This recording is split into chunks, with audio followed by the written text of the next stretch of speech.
Okay, hello, welcome back. It is the last video in our back to school week series. This is just a little bonus video. Normally I do just 5 videos during the week, but I did have just this little bonus one I wanted to add in. So I hope you guys have enjoyed back to school week.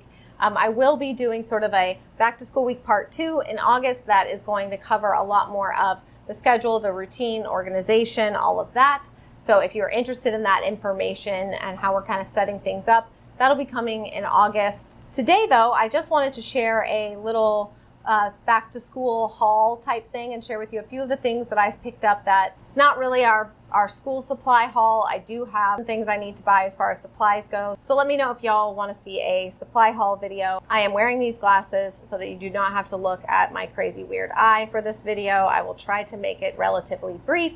And of course, as always, I will link everything I can down below in the description box. What the heck? Oh, I just sat on like a piece of, I don't know, a splinter right in my booty. Goodness gracious. I feel like something good must be getting ready to happen, because usually when a bunch of weird bad things happen, it's usually because something good is going to happen soon. So I did add a couple of games. I try not to go crazy, though I very much can, but I added a couple of games to our collection of things. Reinvigorate the kids a bit. You know, if they're used to playing the same educational games over and over again, then they can get a little bored with it. So we added Dog Crimes, Who's to Blame logic game. So this has 40 challenges with 4 levels: beginner, intermediate, advanced, and expert. And basically it's kind of like an investigation game. Steps to play: you select a challenge card, place it on the corresponding crime token using clues on the challenge card to determine where to place each of the dog tokens around the board game.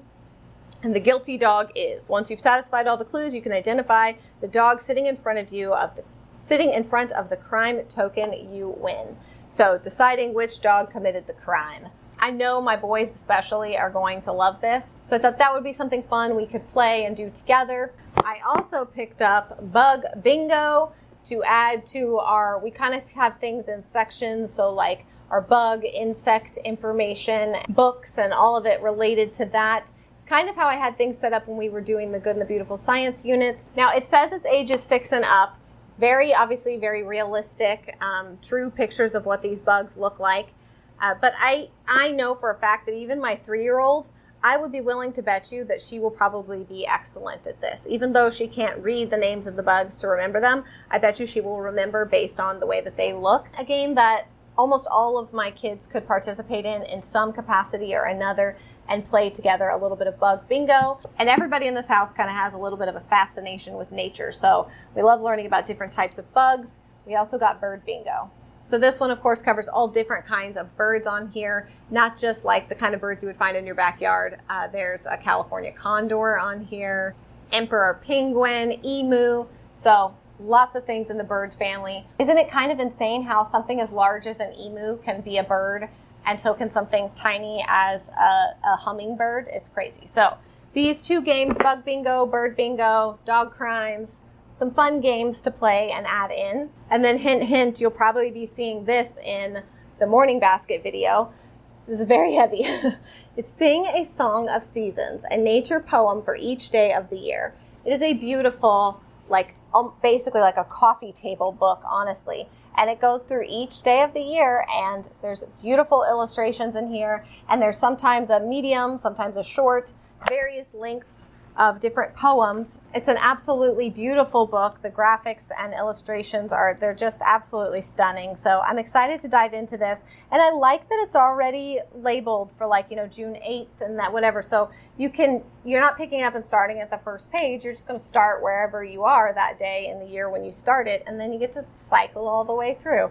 And of course, if you're a real rebel, okay, just a real rebel, you can read whatever poem you want, regardless of what day it is. Naughty. I also got this dry erase board. It's a set. It comes with the dry erase board, 10 markers, an eraser, mini magnets, and a movable marker holder, and an additional pack of, they're not Expo markers, they're from Arteza, but they are a fine tip dry erase marker.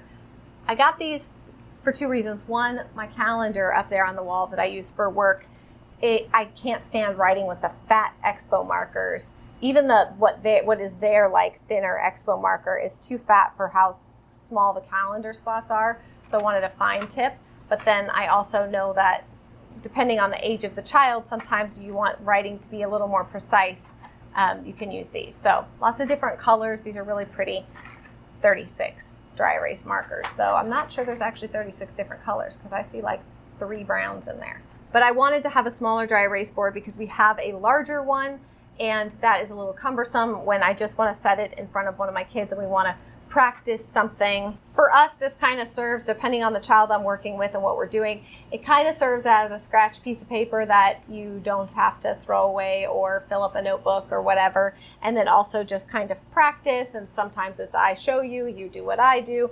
Lots of different uses around here for a dry erase board, but I liked that this was a smaller one, and I also like that it had like this little stand on the table. That can be nice, especially if I'm just putting some information on there that I want all the kids to be able to see.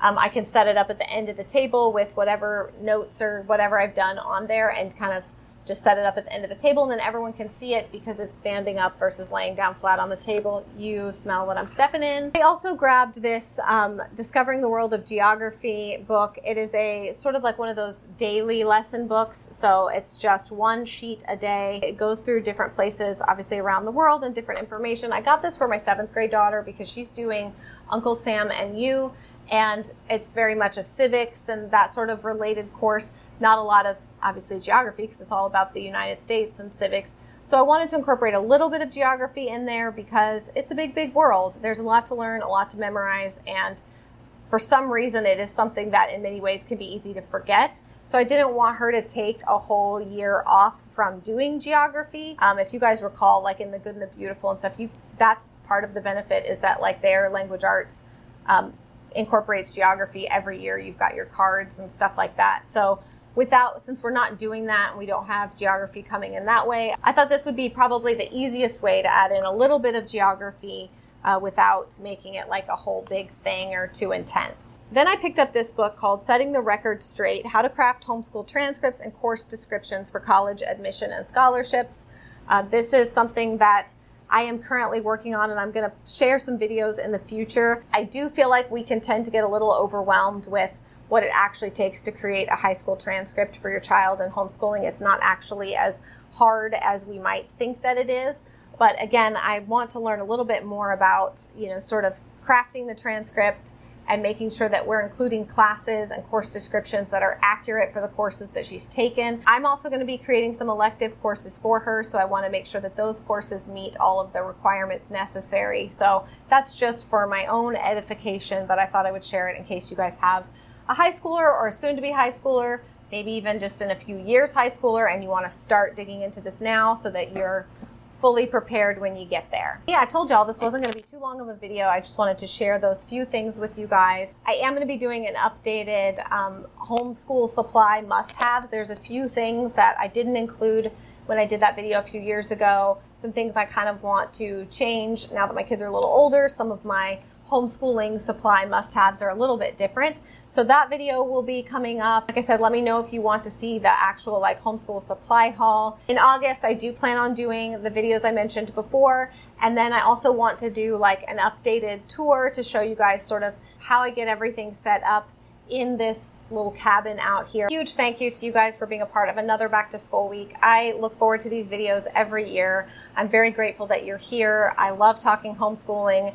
As you could tell, these videos tend to go on and on. So I love talking about this. I'm super passionate about it. So thank you guys for being here. That's it for today's video, and I'll see y'all again very soon. Bye.